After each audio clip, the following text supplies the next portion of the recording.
Баршаға сәлем достар. Бүгін өзбек ұлтының плов тағамын дайындаймыз. Бисмиллах деп бастаймыз. Қажетті ингредиенттерімізді дайындап аламыз да, күрішімізге салқын су құйып 30 минутқа қылдырамыз. Құйрық майымызды майдалап тураймыз. Пиязымызды шарты кешіп тураймыз.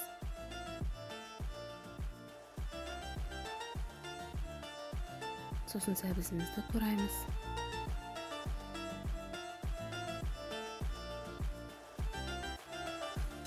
Қызып тұрған қазанымызға құйрық майымызды саламыз. Жақсылап қуырылғанша қуырамыз. Сосын оны бөлек ыдысқа аламыз.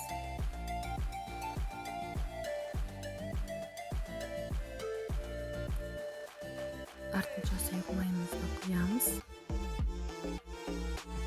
Сосын пиязымызды салып, жақсылап сары түске келгенше қуырамыз.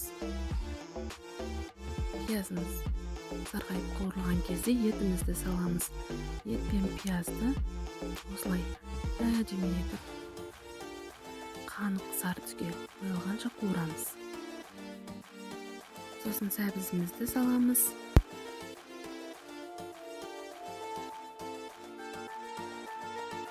Сәбіздің бойымен бірдей етіп бөлме температурасында су құямыз. Тұзымызды, дәмдеуіштерімізді салып аламыз.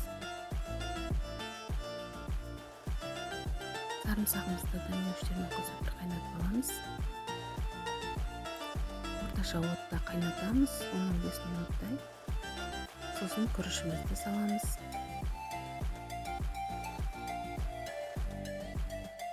Күрішті салған кезде отты күшейтеміз.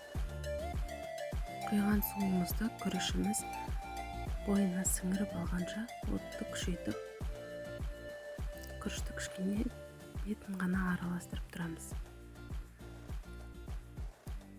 Күрішіміз 80-90%-ға пісті деген сөз. Сонда күрішімізді ортаға жинап, сарымсағымызды қайтадан қойып, осылай тесікшелер жасап шығамыз. 30 минутта біздің тағамымыз дайын болады.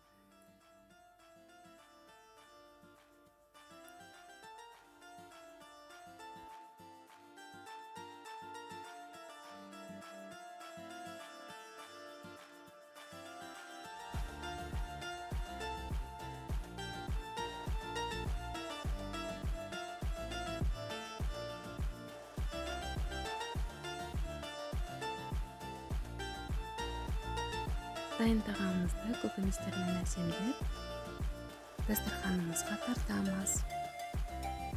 Астарыңыз дәмді болсын.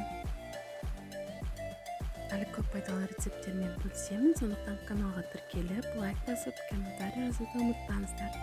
Рахмет.